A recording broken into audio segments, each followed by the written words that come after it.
Estacas do tamanho de postes telefônicos vêm do espaço exterior e miram alvos na Terra. Seria um incrível destruidor de casa-matas. Lasers poderosos explodirão os inimigos instantaneamente. Você seria atingido no instante em que visse o atirador atirando. Mísseis que se movem quase à velocidade da luz provocarão explosões sem usar explosivos. Está se tornando possível atingir objetos com a energia de uma bomba atômica sem usar nenhum tipo de radiação. Pilotos espaciais lutam até a morte em um tipo diferente de batalha implacável. Isso não é apenas ficção científica, mas sim o futuro das guerras no espaço em O Universo.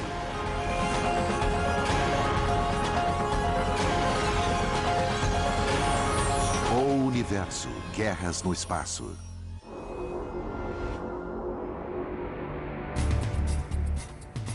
Estamos 100 anos no futuro. E a fronteira final transformou-se em um campo de batalha. Uma colônia rebelde na Lua já atacou as colônias vizinhas. Uma nave terrestre entrou em posição depois que as negociações foram interrompidas. Conforme deixemos o sistema solar e talvez até as estrelas, vão existir pessoas que discordam de outras pessoas. E o potencial para a guerra será tão grande como tem sido o tempo todo na história humana. Antes que a colônia rebelde leve mais vidas inocentes, a nave usa uma arma de poder inconcebível. Uma bomba de antimatéria. A antimatéria é igual à matéria normal, mas com cargas atômicas opostas. Em vez de elétrons negativos e prótons positivos, a antimatéria tem elétrons positivos e prótons negativos. Quando a matéria e a antimatéria se tocam, ambas são imediatamente destruídas, liberando muita energia. Quando a antimatéria colide com a matéria, toda a massa é convertida em energia, com 100% de eficiência. Isso é inacreditável. Até mesmo as armas nucleares têm 1% de eficiência. As armas químicas têm um percentual muito diminuto em termos de eficiência. Uma ogiva de matéria normal explode quando entra em contato com a antimatéria interior. A bomba de antimatéria lançada contra a colônia rebelde é uma massa de antimatéria rodeada por um campo eletromagnético. Antes do impacto, o campo é desligado. Nem é preciso um estopim. Só é preciso que a antimatéria chegue até o local desejado e o atinja. E então, ela converterá toda a sua energia e a energia do objeto atingido em energia explosiva, causando uma incrível explosão. Outras naves em órbita terrestre usam potentes armas laser contra pequenos postos avançados leais aos rebeldes. Uma vantagem das armas a laser é que o raio laser viaja à velocidade da luz. Assim, pode-se fazer esses raios de luz atravessarem grandes distâncias em um tempo muito curto e atingir o inimigo antes que ele perceba o que está vendo. A luz viaja no universo a 299.792 km por segundo. Então, as futuras armas laser em órbita terrestre levarão apenas 1 segundo para explodir os alvos na Lua a cerca de 390 mil quilômetros. Mas só por estarmos no futuro, isso não quer dizer que os projéteis simples tenham desaparecido do campo de batalha. Eles causam danos ao atingir o inimigo com a energia cinética, a energia de movimento que é usada para destruir um alvo. Se acelerarmos algum tipo de massa a uma fração considerável da velocidade da luz, nem será preciso uma ogiva. A energia cinética do movimento desse objeto já terá um incrível poder destruidor. Como um asteroide que atinge um planeta, quanto maior o peso do objeto, a massa, e quanto mais rápido ele for, a velocidade, mais energia cinética ele terá. Mas a velocidade é mais vantajosa do que a massa, pois a massa é multiplicada pelo quadrado da velocidade. Algo que se mova com o dobro de velocidade tem 4 vezes a energia cinética de outro com a mesma massa. Então, quando se atinge velocidades muito altas, tem-se muita energia cinética. A diferença de energia cinética é fácil de ver ao atingir um alvo com o mesmo tipo de projétil em 2 velocidades diferentes. Esse atirador vai atirar 2 balas idênticas nesses alvos. A primeira será atirada com uma pistola de cano liso. E a segunda, com este mosquete de cano liso. Com um cano mais longo e maior carga de pólvora, ele vai atirar a bala muito mais rápido. Vamos ver. A pistola é a primeira arma a disparar a bala, a uma velocidade relativamente lenta.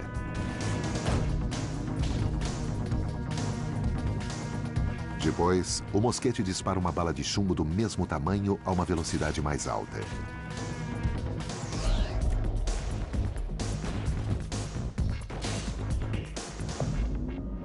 Atrás do alvo, pode-se ver o dano causado pela bala disparada pela pistola.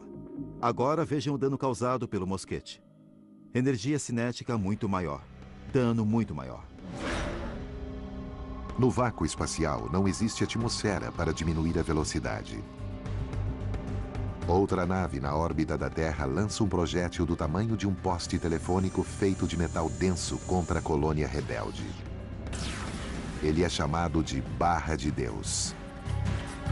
Um curto impulso de foguete e depois a aceleração da gravidade impele o projétil não explosivo a mais de 16.000 km/h no momento do impacto. Conforme conseguimos fazer objetos mais pesados se moverem a velocidades mais rápidas, começa a ser possível atingir coisas com a energia de uma bomba atômica sem ter que usar nenhum tipo de radiação. A pesada barra de metal penetra nas camadas de rocha lunar para destruir o centro de comando subterrâneo. Sem explosivos, a energia cinética devasta a área como um asteroide, que cria uma cratera imensa. Mesmo com as armas espaciais avançadas, um dos princípios básicos da guerra ainda continuará a ser aplicado. Acho que um fato inevitável da natureza e da história humana é que a invenção de uma arma e seu uso provoca uma medida contrária, ou um modo de tentar derrotá-la ou fazer uma melhor. Então veremos isso nas armas especiais por muito, muito tempo. Uma medida contrária incrível contra uma arma de energia como um laser seria um dispositivo de invisibilidade que vemos em Jornada nas Estrelas. Se tornarmos uma nave invisível, a energia eletromagnética passará direto por ele. Mas a tecnologia para tornar naves inteiras invisíveis, ou a potência para criar um laser que consiga explodir alvos a longa distância, estão bem além de nossa capacidade atual. E ainda não há nenhuma arma ofensiva instalada no espaço. Porém, a guerra pode chegar ao espaço em 1 ou 2 décadas. O futuro da guerra espacial pode parecer um pouco diferente. A princípio, eu acho que será entre satélites e sistemas anti-satélites, mísseis e satélites. Sistemas que não sejam tripulados. Por que os satélites e as armas que podem destruí-los seriam o foco da Primeira Guerra Espacial? Porque os satélites já são essenciais para as guerras na Terra. Os Estados Unidos, em particular, são muito dependentes do espaço. Nossos militares não podem operar do mesmo modo sem satélites. Nós os usamos para comunicação, navegação, coleta de todo tipo de informação e também para transmissão. Muitas coisas são feitas por satélites. Mesmo as manobras de solo exigem sinais de posicionamento global muito precisos. Desde 2007, a China e os Estados Unidos mostraram que podem usar mísseis para destruir satélites em órbita baixa. Eles destruíram um de seus próprios satélites. Isso não é fácil, pois os satélites percorrem os céus a algumas centenas de quilômetros acima da Terra e a cerca de 27.000 km/h. Sem computadores rápidos, isso seria impossível.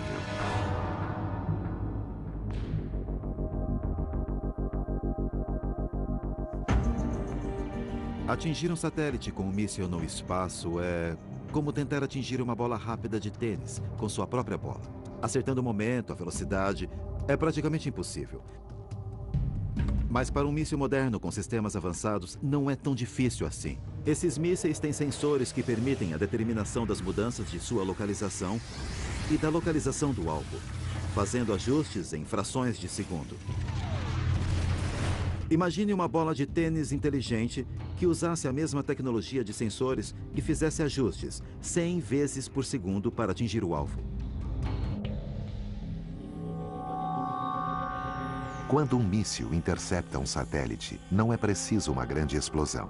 De fato, muitos mísseis anti-satélite são projetados para atingir o alvo sem nenhum explosivo. Os materiais espaciais têm que ser bem leves.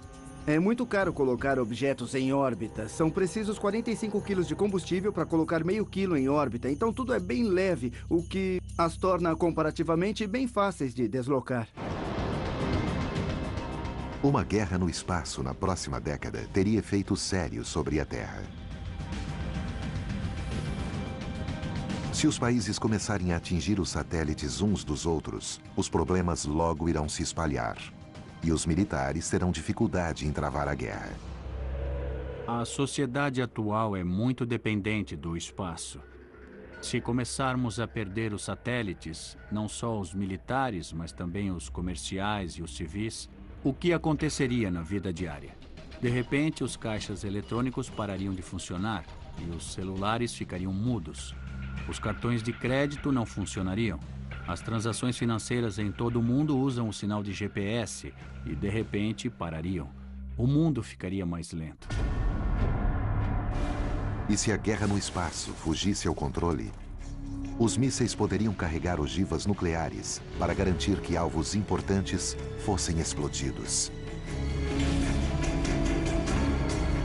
Mas quase nem dá para acreditar como uma explosão nuclear no espaço seria destrutiva para a Terra.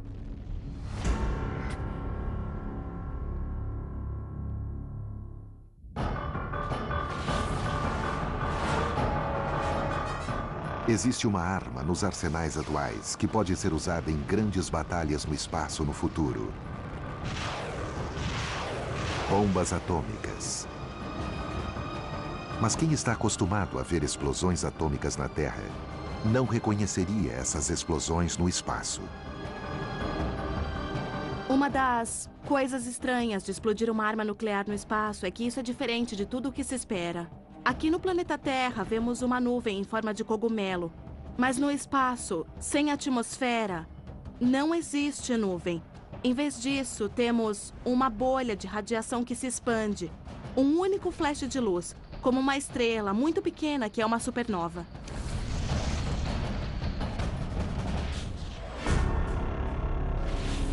Nos primeiros nanosegundos, os raios gama de alta energia explodem em todas as direções, como um flash de luz seguido por uma nuvem de radiação que se expande.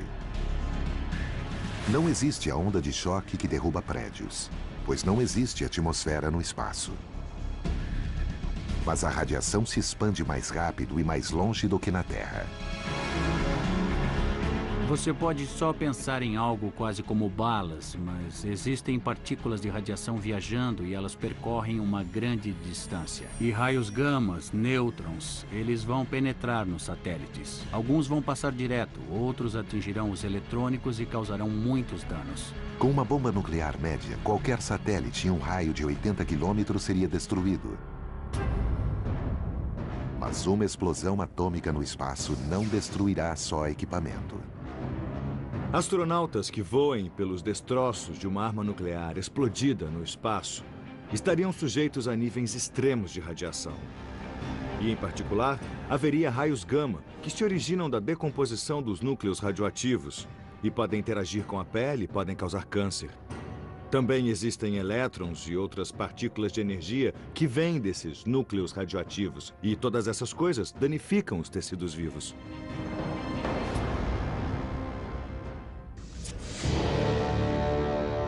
Sem vento, nem outros eventos atmosféricos, a radiação permaneceria em níveis perigosos durante meses. Os mísseis atuais podem carregar ogivas para o espaço. E devido ao modo como as bombas atômicas interagem com a atmosfera da Terra, um país poderia atingir outro com uma explosão no espaço, pois isso provoca muitos danos na Terra. Quando a arma nuclear explode acima da atmosfera da Terra, ela libera muitos raios gama, uma radiação eletromagnética de alta energia, que ioniza o gás na atmosfera, isto é, expulsa os elétrons dos átomos e moléculas. Esses elétrons são lançados para baixo e se movem quase à velocidade da luz. Isto cria uma incrível corrente elétrica que pode provocar grandes diferenças de voltagem e grandes picos de corrente nos equipamentos elétricos, bem aqui na Terra. Se os Estados Unidos fossem o alvo, haveria um pulso eletromagnético, ou EMP, que desceria como uma enorme bola de luz. Isso destruiria instantaneamente os equipamentos eletrônicos e tudo que tivesse corrente elétrica.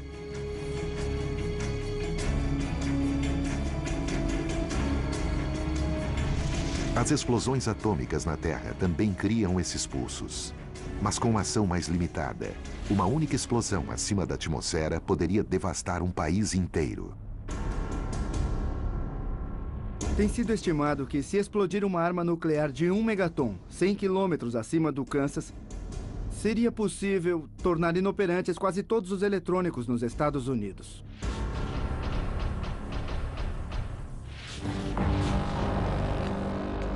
O dano na Terra causado por explosões atômicas no espaço não é só teoria. No final dos anos 50, durante a Guerra Fria, os Estados Unidos e a antiga União Soviética foram os únicos países a testar armas nucleares no espaço.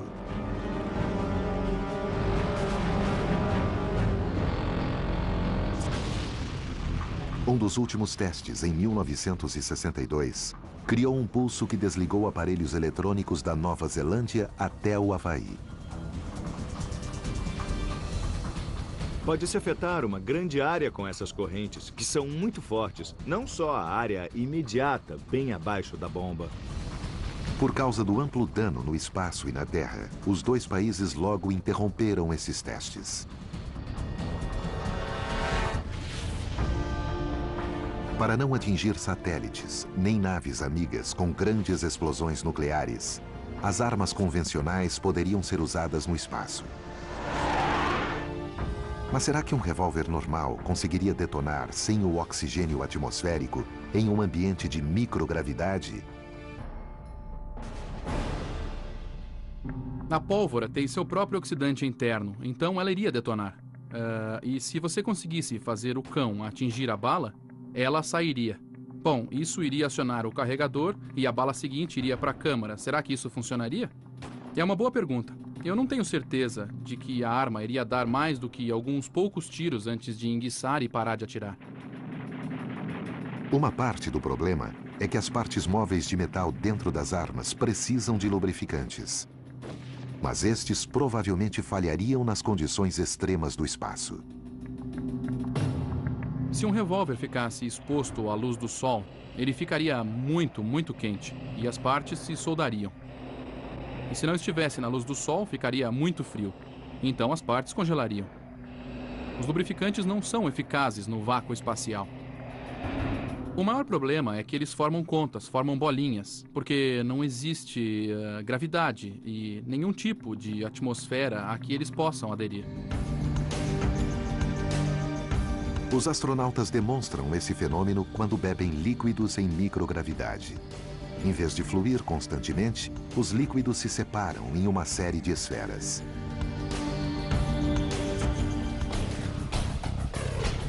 Mas existe um sistema que seria bom para afastar os bandidos do espaço. Lançar balas com um canhão elétrico que usa uma série de fortes campos magnéticos em vez de pólvora para impelir as balas.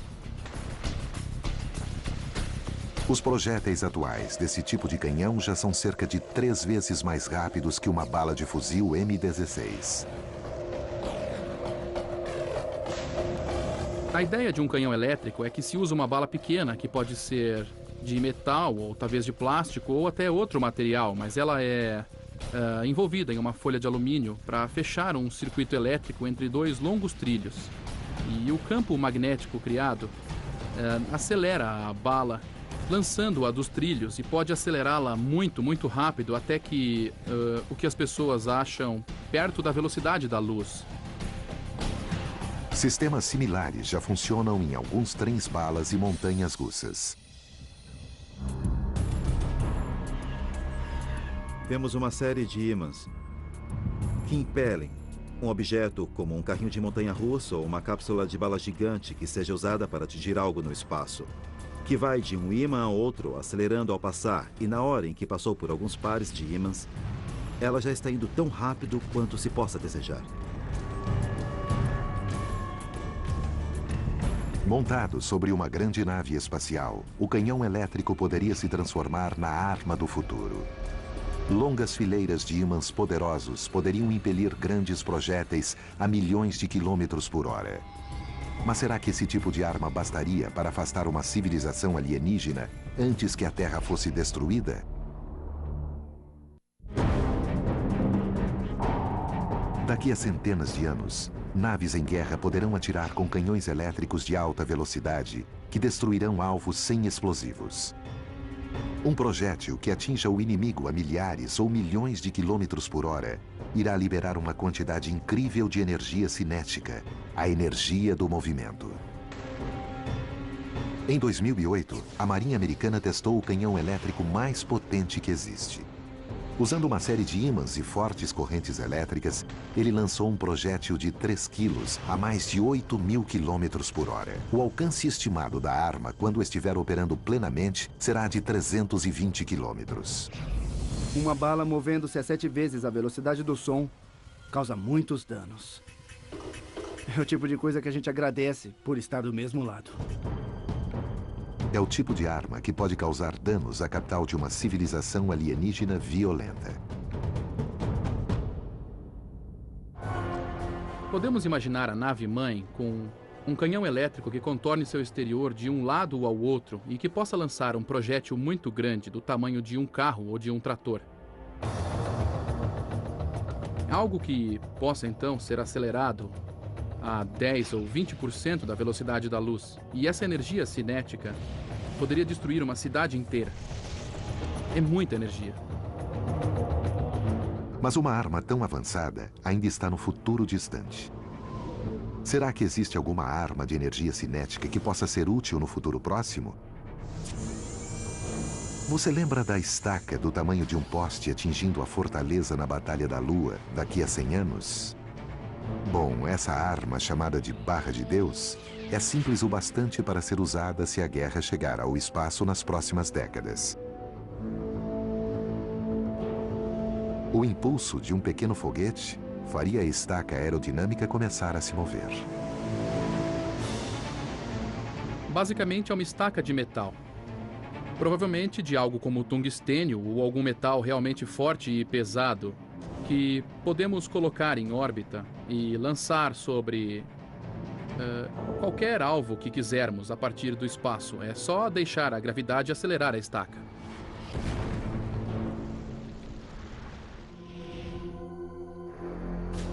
A capacidade da gravidade para acelerar um objeto e aumentar o seu poder de destruição pode ser vista no trabuco, que é um tipo de catapulta, que era usada para lançar objetos à distância.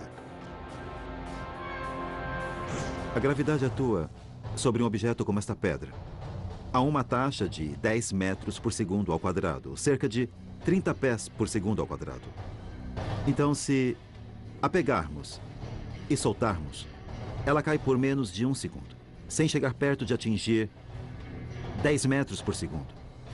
Mas se pegar a mesma pedra e lançá-la com um trabuco mais alto e longe, ela terá a chance de acelerar a 10 metros por segundo, 20 metros no segundo seguinte, 30 metros no terceiro segundo. E ao cair, deixará uma cratera muito maior.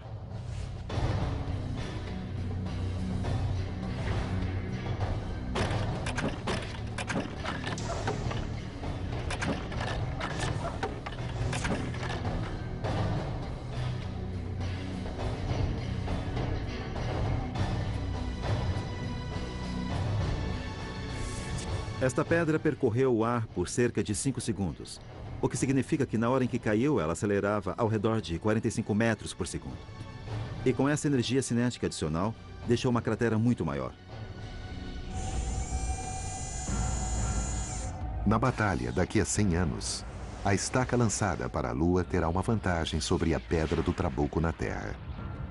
Como a Lua não tem atmosfera, a estaca continuará a acelerar até atingir o comando clandestino da colônia separatista. Ela penetrará no solo lunar e destruirá seu alvo. E se os separatistas na Lua também lançassem uma estaca de uma plataforma espacial para atingir a Terra? A atmosfera terrestre iria desacelerar a estaca. Mas será que poderia evitar o ataque ao quartel-general na Terra? Ao atingir a atmosfera superior, estaria em Mach 25 ou 25 vezes a velocidade do som. Ficaria mais lenta conforme descesse na atmosfera. Mas se atingisse a Terra, iria penetrar nela porque estaria a cerca de 8.000 ou 11.000 quilômetros por hora. Então, a quantidade de energia liberada em um pequeno espaço e em um breve tempo seria equivalente a uma pequena arma nuclear.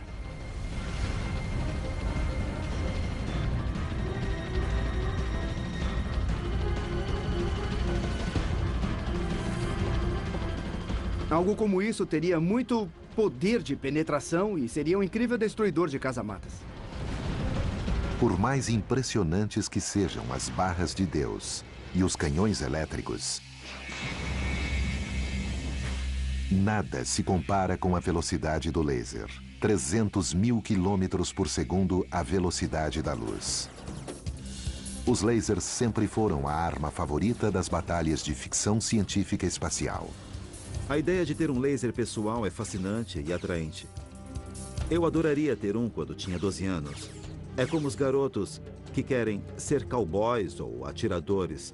Existe algo muito divertido na ideia de ter uma arma que seja indolor, instantânea, e o torne o mais poderoso da vizinhança.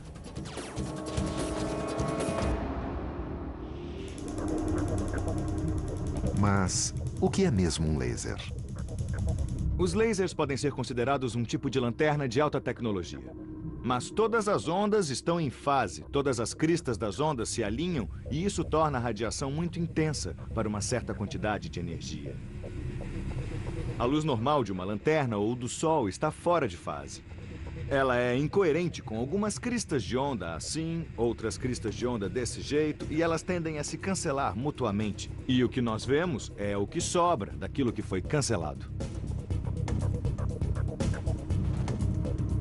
A maior parte da luz de raios laser parece ter uma determinada cor, pois apenas a luz daquela frequência de cor está alinhada e sai da câmara. Tipos diferentes de lasers podem danificar alvos de modos diferentes. Este laser de luz verde no laboratório de laser de alta potência da Universidade Stanford pulsa em rajadas potentes. Ela não está emitindo muito calor. No entanto, ela está emitindo um campo elétrico muito forte. Este raio pode criar um campo elétrico muito forte e, ao fazer isso, pode se destruir átomos e retirar elétrons dos átomos, se quiser, e pode destruir materiais. O forte campo elétrico até separa as moléculas do ar, mas elas se recompõem entre cada pulso. E quando você vê esse flash, é quando a energia sai e você vê a luz. E tem uma impressão parecida com um trovão ou relâmpago. Esses campos potentes são especialmente bons em desativar equipamentos eletrônicos. Na verdade, o raio é tão forte que danificou nossa câmera enquanto gravávamos essas imagens. Partículas de poeira desviaram parte do pulso para a lente, deixando uma marca verde permanente em nosso equipamento. Um outro laser do laboratório demonstra o poder das ondas contínuas sem pulsos. É um raio infravermelho que não é visível ao olho humano, mas seus efeitos podem ser vistos. É muito similar ao que os militares estão desenvolvendo, mas o deles é umas 50 vezes mais forte. Bem, aqui temos uma lente e, passando pela lente, o raio está focalizando neste plano aqui.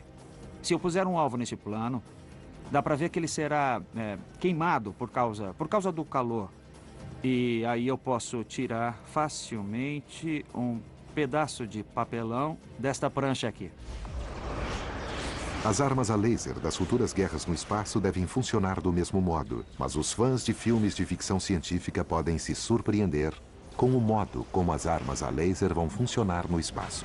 Na ficção científica, costumamos ver um raio laser, um raio de energia.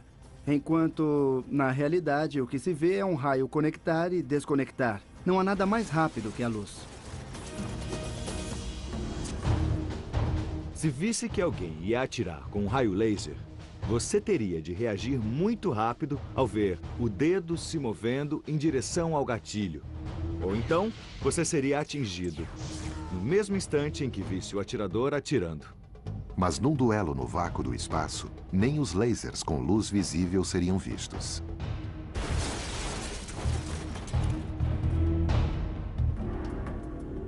O motivo por que podemos ver este raio aqui é a dispersão das partículas de poeira no ar.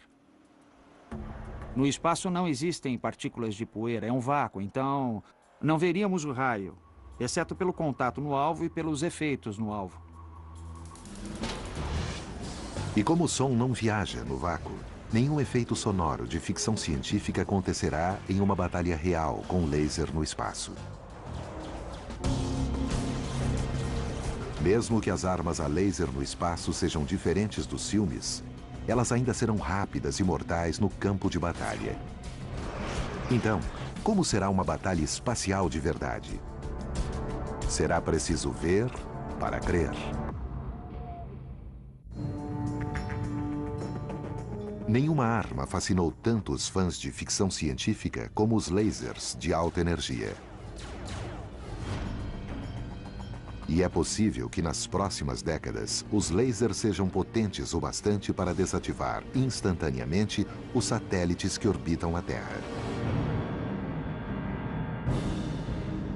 Nenhuma arma é mais rápida que o raio de um laser que viaja a 300 mil quilômetros por segundo.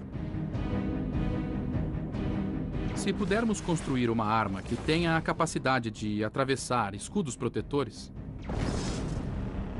então teremos algo realmente importante, porque se só energia elétrica for necessária para acionar essa arma, teremos o que se chama de pente infinito. Se falarmos de um grande canhão e um navio, temos granadas e pólvora. E essa munição pode acabar. Se simplesmente usarmos energia elétrica e criarmos um sistema a laser, não teremos de nos preocupar com as balas e nem com os arsenais.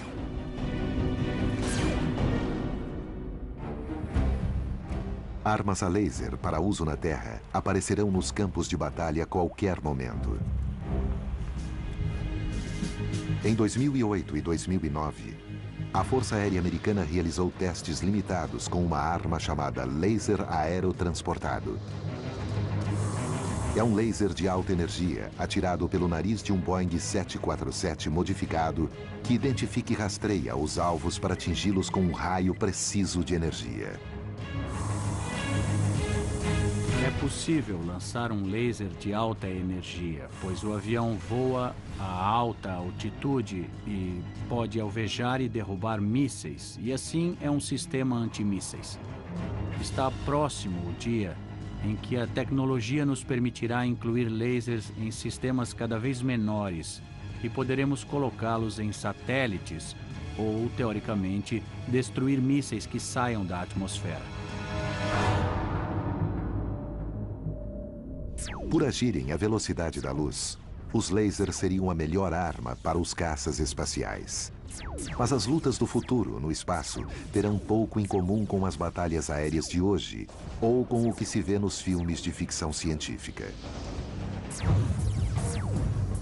Daqui a uns 200 anos, uma nave cargueira e sua escolta a caminho das colônias em Marte é interceptada por piratas do espaço em busca de lucro fácil.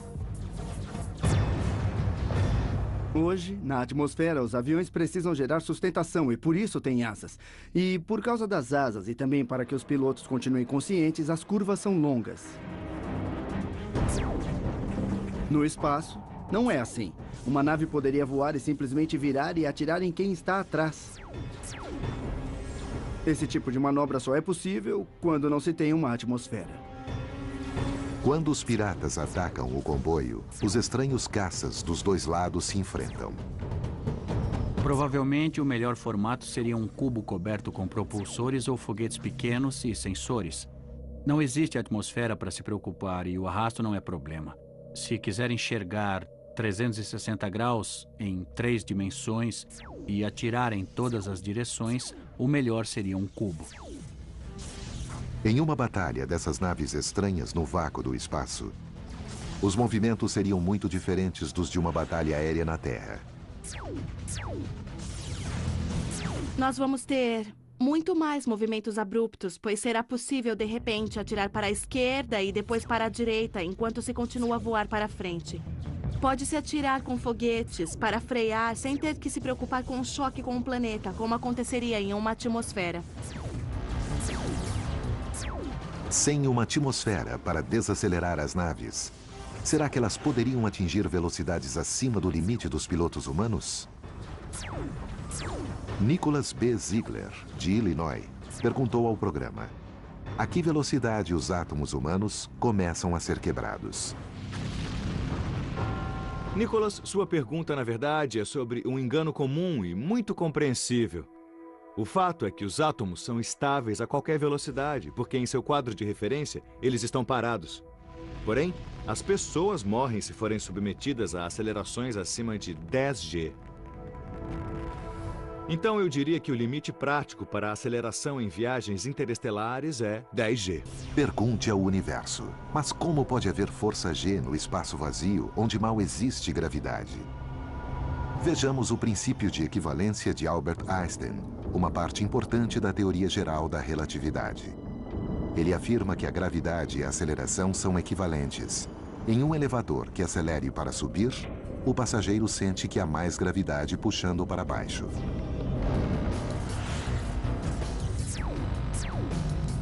Se você se movesse muito rápido no espaço e fosse muito abrupto, seu cérebro se moveria tão rápido dentro do crânio que você poderia morrer. Então seria preciso um sistema de direção na nave que o impedisse de fazer esse tipo de manobra. Os estrategistas do futuro podem decidir deixar os pilotos fora dos combates. E então, como seria uma batalha não tripulada no espaço?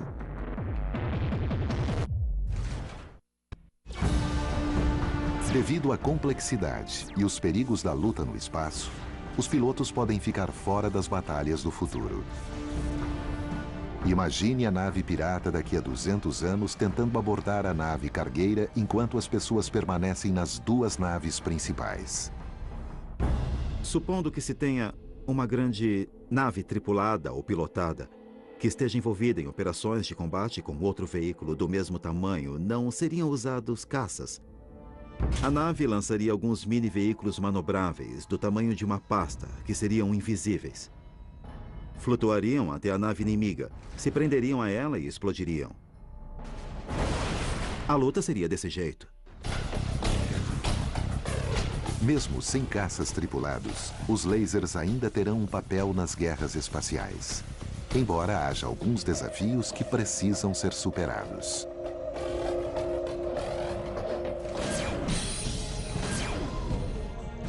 Daqui a 30 anos, uma estação na Terra está tentando destruir um satélite inimigo com um laser. Mas antes de atingir o alvo, o raio tem de passar pela atmosfera da Terra. Se você já colocou um canudo em um copo de água e olhou para ele do lado, você deve ter notado que o canudo parece curvar-se ao atravessar a superfície. Isso ocorre porque a luz curva-se ao passar de um material para o outro.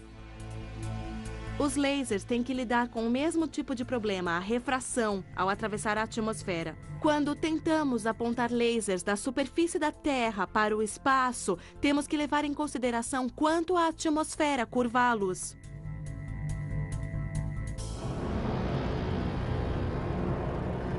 Uma arma laser que esteja no espaço seria mais eficiente para atingir satélites ou naves. No espaço não existe atmosfera, e assim não existe a atenuação da luz do laser, como acontece quando ela passa pela atmosfera. Mas até os cientistas acharem uma fonte de energia potente e leve para usar no espaço, os lasers não terão potência suficiente para explodir nada. As mesmas limitações de energia irão impedir o uso de pistolas a laser. Até que nós criemos um reator nuclear do tamanho de bateria de celular, não poderemos carregar essas armas conosco em breve e causar danos reais. Como o laser portátil do Capitão Kirk, com que ele atirava, destruía e desintegrava os inimigos. Para isso é preciso muita energia. Eu queria saber qual fonte de energia essas armas tinham. Se os lasers não serão a principal arma espacial do futuro, como seria uma batalha na superfície da Lua daqui a 100 anos? As colônias costumam entrar em disputa e haver algum tipo de guerra. Temos que pensar que seria bem curta. O ambiente é tão hostil para todo mundo que já é sorte estar vivo. A força de ataque que se aproxima da colônia rival provavelmente será pequena por causa das condições difíceis e do custo de levar pessoas e equipamentos ao espaço. Pelo mesmo motivo, a colônia provavelmente será construída com materiais leves. É muito caro enviar aço inoxidável ou material para fazer blindagem pesada, e não é isso que as primeiras colônias irão fazer, elas serão bem frágeis. Assim, mesmo um ataque simples poderia ser eficiente. Eu acho que veríamos alguém levando uma bomba para o lugar errado, ocultando e detonando-a. Ou lançando um pequeno míssil. Seria muito difícil pará-lo. E incrivelmente fácil matar uma pessoa. Mas se a força de ataque não conseguir dominar a colônia, ela pode enfrentar um contra-ataque na superfície da Lua. No vácuo do espaço, até o menor ferimento pode ser uma sentença de morte. Se houver um buraco no traje espacial, ele vai vazar. E, além disso, o que causou o buraco deve continuar atingindo o corpo dessa pessoa, não é mesmo? Então, como se pode ajudar essa pessoa? Como prestar primeiros socorros no espaço? As guerras no espaço do futuro distante podem ir muito além da tecnologia e das máquinas. Afinal de contas, o poder destrutivo dos fenômenos naturais no universo são muito maiores do que os de qualquer arma humana.